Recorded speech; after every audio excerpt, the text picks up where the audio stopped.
Another American school in another part of the world, Germany.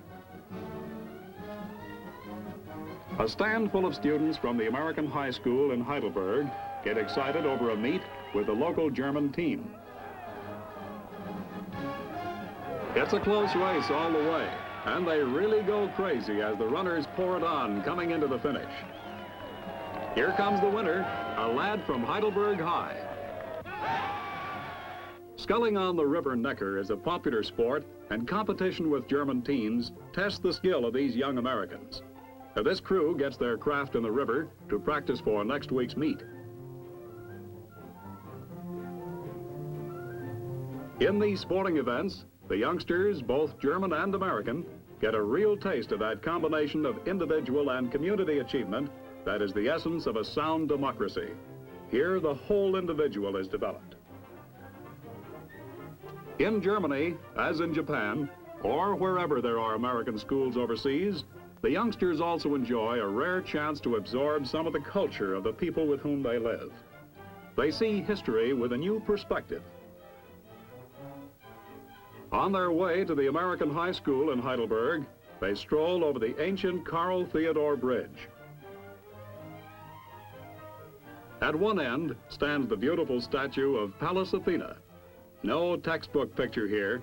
It's the real thing that captures the imagination of these young Americans. This is the city where the famous old University of Heidelberg was founded in 1385.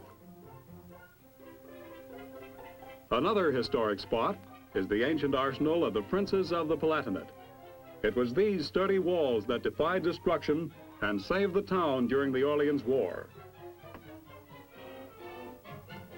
At the Heidelberg Museum, a class in anthropology studies the beginnings of the human race. Where else in the world could you actually see the real jawbone of the ancient Heidelberg man, except in Heidelberg? To their German schoolmates, the American kids are living examples of democracy and the American way of life. As the traffic sign indicates, this is an international undertaking. There's a two-way exchange of ideas and traditions, and both parties benefit.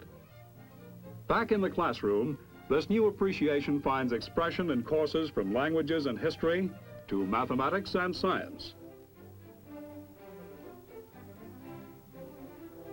To these American teenage students, high school German has real significance.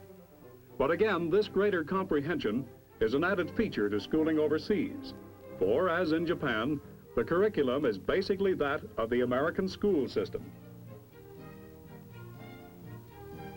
Perhaps after school, there's time for a Coke at the Sidewalk Cafe, opposite the Heidelberg Bahnhof, and maybe a chance to talk about the track meet, a date for Saturday night, or perhaps something Mom and Dad are going to bring up at the PTA meeting tonight. Parents overseas take just as much interest in their children's schooling as parents back home. Perhaps more because they are overseas and community problems seem much more important. Graduation, of course, is the biggest event of all. It's the culmination of everything that has been done to make sure that these young men and women, the children of American service people stationed in Germany, have obtained the best education possible. For them, high school overseas has been an unforgettable experience. With the speech-making over, another class is launched into the adult world. This girl who graduates today from Heidelberg High has had an opportunity for learning not offered to many young Americans. This young man may well stand here on the heights overlooking old Heidelberg and reminisce. But whether in Germany or here in Japan, American children overseas are assured a good, solid foundation in life. They receive an education comparable to that given at home.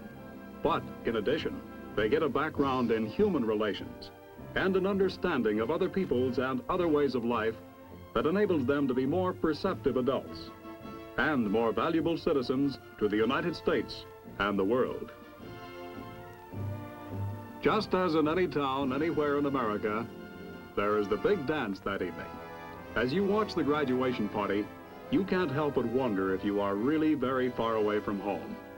For there is something solidly American here in this school system that embraces the whole world. There is still much work to be done in making adequate education facilities available for all children of overseas personnel. More buildings, more teachers are needed. But you can be sure that all efforts are being made to bring these children the important schooling they need, no matter where they may be. Next week, the story on the big picture is captioned, "We Never Stop," and it refers to the Army's training program. It tells why training for the recruit and the veteran is a continual operation. This is Captain Carl Zimmerman inviting you to be with us then. The Big Picture is a weekly television report to the nation on the activities of the Army at home and overseas, produced by the Signal Corps Photographic Center, presented by the U.S. Army in cooperation with this station. You can be an important part of the big picture. You can proudly serve with the best equipped, the best trained, the best fighting team in the world today, the United States Army.